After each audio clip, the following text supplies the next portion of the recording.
ang Ama at ang Espiritu Santo. Merong sinabi itong worldwide preacher ko, no? Basahin muna natin, ha, Pradhan? Idagdag ko pa, ang Holy Spirit, may kamatayan ba o wala? Yan ang tanong worldwide preacher ko, no? May kasunod yan. Ito ang tanong pang isa. May kamatayan ba ang Holy Spirit? Yan ang sabi niya. Ano ba ang maaaring motibo ni worldwide preacher ko, no? Kung bakit niya tinanong ito? Kasi ang tanong na ito, konektado dun sa talatang 1 Timoteo 6:16. Pradhan? Na siya lamang ang walang kamatayan, na nananahan sa liwanag na di malapitan, na di nakita ng sino man tao o makikita man. Sumakanya nawa ang kapurihan at paghaharing walang hanggan, siya nawa.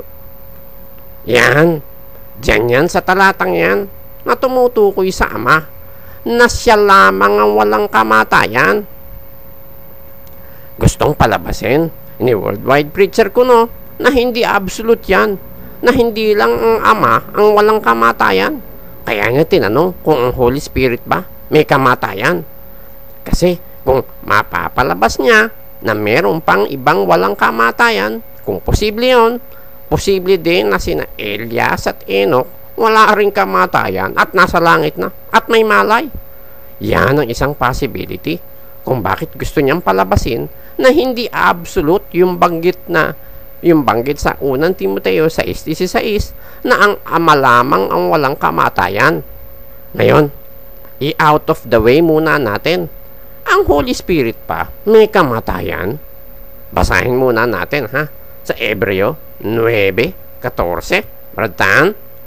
Gaano pa kaya ang dugo ni Kristo na sa pamamagitan ng Espiritu na walang hanggan ay inihandog ang kanyang sarili na walang dungi sa Diyos, ay maglilinis ng inyong budhi sa mga gawang patay upang magsipaglingkod sa Diyos na buhay. Ayan. So, dito mababasa natin na yung Espiritu, referring to the Holy Spirit, ay walang hanggan.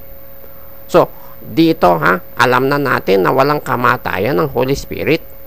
Ngayon ang tanong, kung ang Holy Spirit walang kamatayan, at ang sabi sa 1 Timoteo 6:16 na siya lamang ang walang kamatayan, referring sa Ama, bakit hindi isinama ang Holy Spirit sa 1 Timoteo 6:16? Bakit nakarefer lang sa Ama? Dahil nga, ang sabi natin noong nakaraan ay si Kristo nakaranas ng kamatayan. Pero ang kamatayan na naranasan ni Kristo ay kamatayan ng kanyang katawan. Pero yung nasa loob ng katawan, hindi namatay yun. O ito, ha? Ito muna. Katunayan, may participation si Kristo sa kanyang sariling resurrection. Basahin natin, ha, sa 1:17 hanggang 18. Pradhan?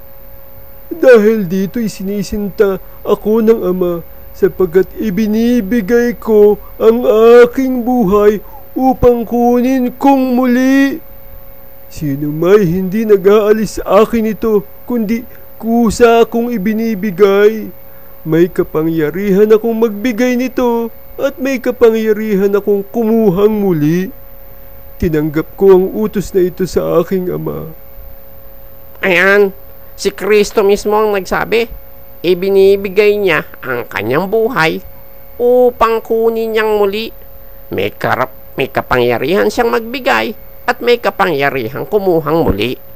So, si Kristo hindi katulad ng mga taong namatay na walang malay.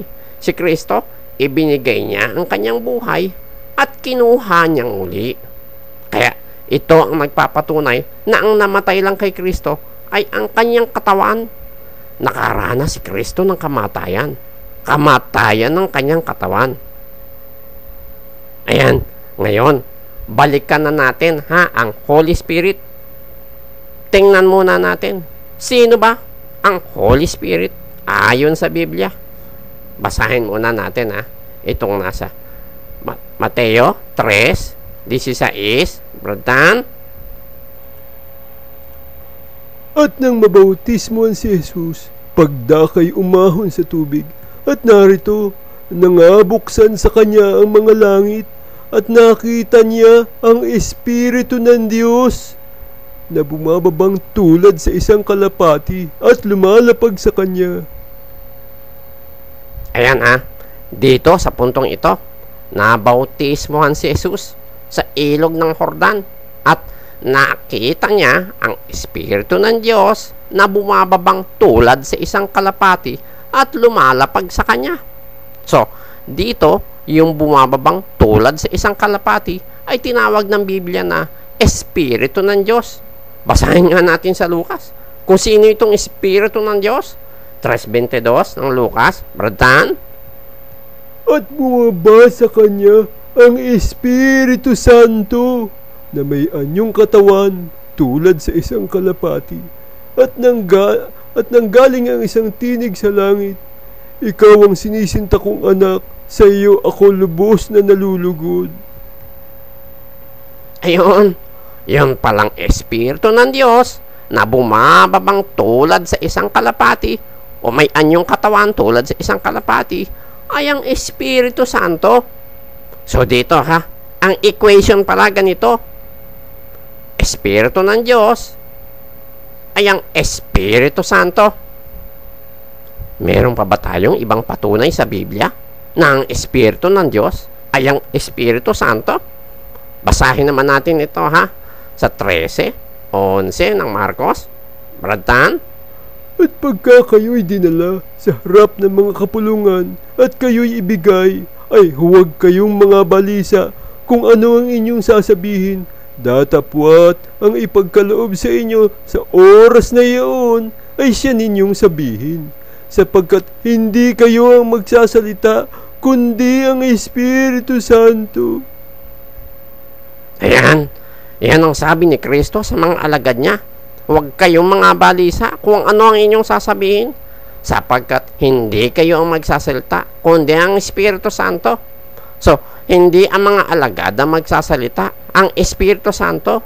Ngayon, basahin naman natin ang 10:19-20 ng Mateo, Bratan. Datapwat pagka kayo'y ibinigay nila, huwag ninyong ikabalisa kung paano o kung ano ang inyong sasabihin, sapagkat sa oras na iyon ay pagkakaloob sa inyo ang inyong sasabihin, sapagkat hindi kayo ang mga magsasalita, kundi ang Espiritu ng inyong Ama ang sa inyo'y magsasalita. Ayan, so dito sa parallel verse na ito, kung sa kabila ang Espiritu Santo ang magsasalita, dito ang banggit naman ay ang Espiritu ng inyong Ama ang sa inyo'y magsasalita, thereby confirming na ang Espiritu ng Diyos o Espiritu ng Ama ay ang Espiritu Santo. Ngayon, na-establish na natin na ang Espiritu ng Diyos ay ang Espiritu Santo. Saan ba nagmula ang Espiritu Santo? Saan? Basahin naman natin sa 15:26 ng Juan, Bratan. Datapwat pagparito ng mga aliw na aking susuguin sa inyo mula sa Ama, sa makatuwid bagay, ang Espiritu ng katotohanan na nagbubuhat sa Ama ay siyang magpapatotoo sa akin. Ayan. So, ang mga aliw o Espiritu Santo pala ay mula sa Ama, buhat sa Ama. So, to be brief and concise sa paksa natin, ano ba yung relationship ng Espiritu Santo o Espiritu ng Diyos sa Diyos? Basahin muna natin ang Lucas 1:34-35. Bratan? At sinabi ni Maria sa anghel, paano mangyayari ito? Sa ako'y hindi nakakakilala ng lalaki. At sumagot ang anghel at sinabi sa kanya, bababa sa iyo ang Espiritu Santo at lililimang ka ng kapangyarihan ng kataas-taasan. Kaya naman, ang banal na bagay na ipanganganak ay tatawaging anak ng Diyos. Ayan, dito sa puntong ito, sinabi ng anghel kay Maria na bababa kay Maria ang Espiritu Santo at lililiman si Maria ng kapangyarihan ng kataas-taasan. At ang ipanganganak ni Maria ay tatawaging anak ng Diyos. So dito pansinin natin, lililiman ng Espiritu Santo si Maria, pero si Jesus ay tatawaging anak ng Diyos. So, we can conclude na although ang Espiritu Santo ang lumilim kay Maria, ang credit ng pagiging ama ay sa Diyos Ama. Ano ibig sabihin nun? Ang Ama ay gumagawa through the Holy Spirit, at pag ang Holy Spirit ang gumawa, ang credit nun ay sa Ama. At consistent yun dahil ang Espiritu Santo ay ang Espiritu ng Diyos. At ang katunayan na si Maria ay nagdalang tao sa pamamagitan ng Espiritu Santo. Basahin natin ang 1:18 ng Mateo. Badtaan? Ang pagkapanganak nga kay Hesukristo ay ganito, nang si Maria na kanyang ina ay mag-aasawa kay Jose. Bago sila magsama, ay nasumpungang siya'y nagdadalang tao sa pamamagitan ng Espiritu Santo. At sa 1:20 ng Mateo, datapot samantalang pinag-iisip niya ito, narito ang isang anghel ng Panginoon ay napakita sa kanya sa panaginip na nagsasabi, Jose, anak ni David, huwag kang mangamba sa pagtanggap kay Maria na iyong asawa, sapagkat ang kanyang dinadalang tao ay sa Espiritu Santo. Meron pa ba tayong ibang patunay sa Biblia na ang Ama ay gumagawa through the Holy Spirit? Basahin natin ang awit 104:30. Radtan? Iyong sinusugo ang iyong espiritu, sila'y nangalala lang, at iyong binabago ang balat ng lupa. Ayan, sinusugo ng Diyos ang kanyang espiritu, sila'y nangalala lang. Involve ang Espiritu Santo sa paglalang Pero ang sumunod na sinabi ng Biblia, iyong binabago ang balat ng lupa. So dito, ang credit pa rin sa ginawa ng Espiritu Santo ay sa Diyos Ama. Meron pa ba tayong ibang patunay? Basahin natin sa Job 26:13. Sa pamamagitan ng kanyang espiritu ay ginayakan niya ang langit, sinaksak ng kanyang mga kamay ang maliksing ahas. Ayan, Dito sa talatang ito sinasabi na sa pamamagitan ng kanyang espiritu ay ginayakan niya ang langit. So dito, nagayakan ng Ama ang langit through the Holy Spirit. Ang credit ng paggayak ay sa Ama, pero na-accomplish yun through the Holy Spirit. Magbibigay tayo ng halimbawa Ito ito. Si Ferdy binuhat ang baso. Tama ba? Tama kung binuhat nga ni Ferdy ang baso. Pero mayroong mas tamang statement. Ano yun? Ang kamay ni Ferdy binuhat ang baso. Yan ang mas accurate na statement. Pero kahit na ang kamay ni Ferdy ang bumuhat ng baso, kine-credit natin ang pagkakabuhat ng baso kay Ferdy. Ano ibig nating sabihin? Kung paano ang tao gumagawa through his hands, ganon din ang Diyos gumagawa through the Holy Spirit o Espiritu ng Diyos. Ang Holy Spirit, ang kamay ng Diyos, kung i-compare natin sa tao dahil ang tao gumagawa sa pamamagitan ng kanyang mga kamay. It denotes action and work. Kaya through the Holy Spirit, kumikilos ang Diyos. Ngayon, may babasahin pa tayo Ito, dito sa unang Juan 4:13 hanggang 15. Berdan? Dito'y nakikilala natin na tayo'y nangananahan sa Kanya at Siya'y sa atin, sapagkat binigyan niya tayo ng Kanyang Espiritu. At nakita natin at sinaksihan na sinugo ng Ama ang Anak upang maging tagapagligtas ng sanglibutan. ang sino mang nagpapahayag na si Jesus ay anak ng Diyos, ang Diyos ay nananahan sa Kanya at siya ay sa Diyos. Ayan, kapag tayo pala ay binigyan ng Espiritu Santo, nananahan ng Diyos sa atin at tayo'y nananahan sa Kanya. So, yung Espiritu Santo na nananahan sa atin, yon ang nagpapatunay na ang Diyos nananahan sa atin. So, ano ibig sabihin nun? Ang Ama, kaisa niya ang Espiritu Santo. Dahil nga, kung nasa atin ang Espiritu Santo, nasa atin din ang Ama. Katunayan, kung may nagawa kang kasamaan sa Espiritu Santo, nagawa mo na rin sa Diyos. Basahin natin sa Gawa 5:3 hanggang 4. Bratan? Datapot sinabi ni Pedro, Ananias, bakit pinuspos ni Satanas ang iyong puso upang magsinungaling sa Espiritu Santo at upang maglingid ng isang bahagi ng halaga ng lupa? Nang yaoy nananatili pa, hindi baga yaoy nananatiling iyong sarili? At nang maipagbili na, hindi baga nasa iyo ring kapangyarihan? Ano't iniisip mo pa ang bagay na ito sa iyong puso? Hindi ka nagsinungaling sa mga tao, kundi sa Diyos. Ayan. Dito nakikita natin, kapag nagsinungaling pala sa Espiritu Santo, nagsinungaling ka na rin sa Diyos. So, yung nagawa mong kasamaan sa Espiritu Santo, sa Diyos mo nagawa. Katunayan may babasahin tayo dito sa 3:22 ng Marcos. Bratan? At sinabi ng mga eskriba na nagsibaba mula sa Jerusalem, nasa kanya si Beelzebub, at sa pamamagitan ng prinsipe ng mga demonyo ay nagpapalabas siya ng mga demonyo.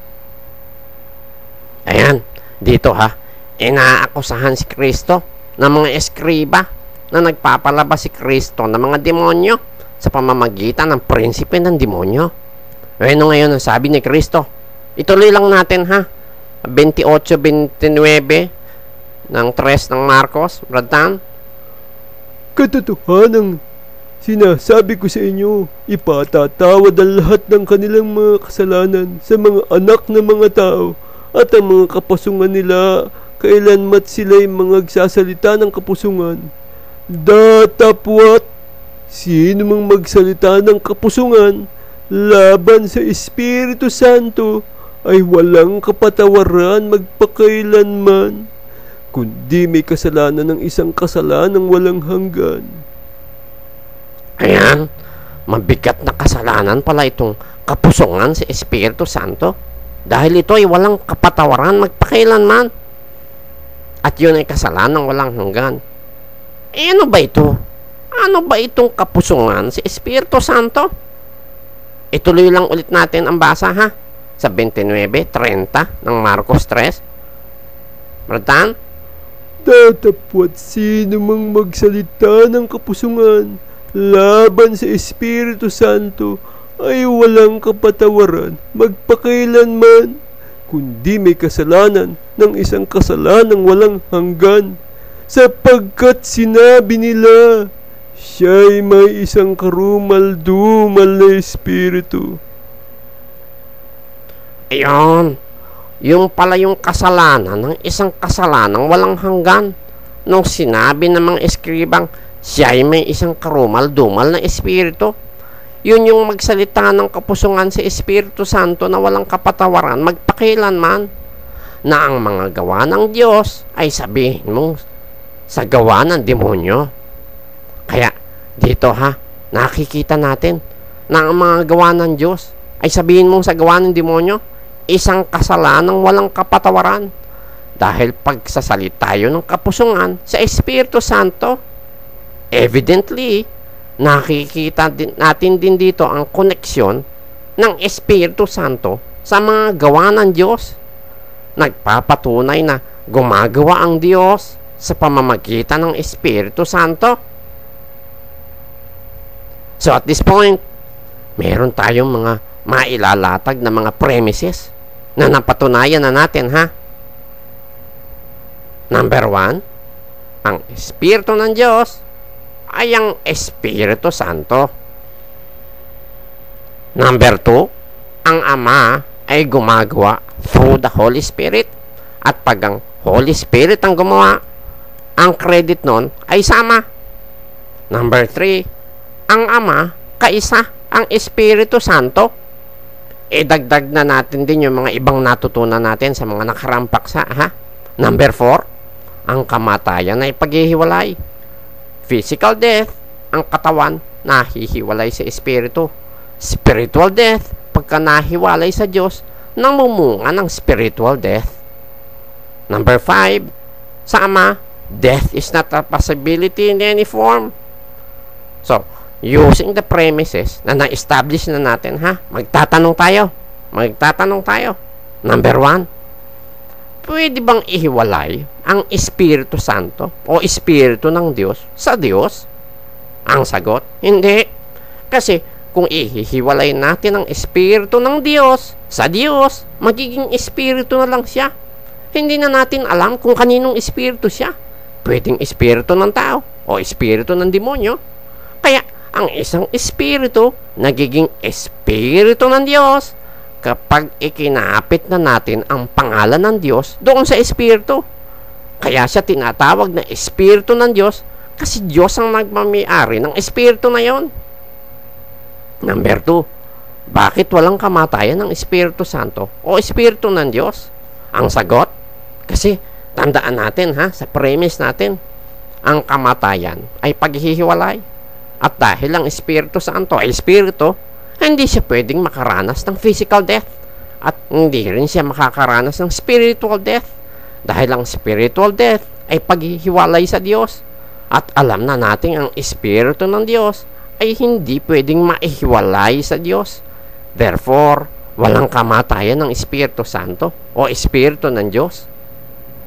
Number 3, ngayon, the question remains, bakit sa unang Timoteo 6:16 binanggit na siya lamang ang walang kamatayan, referring sa Ama, kung ang Espiritu Santo rin naman ay walang kamatayan?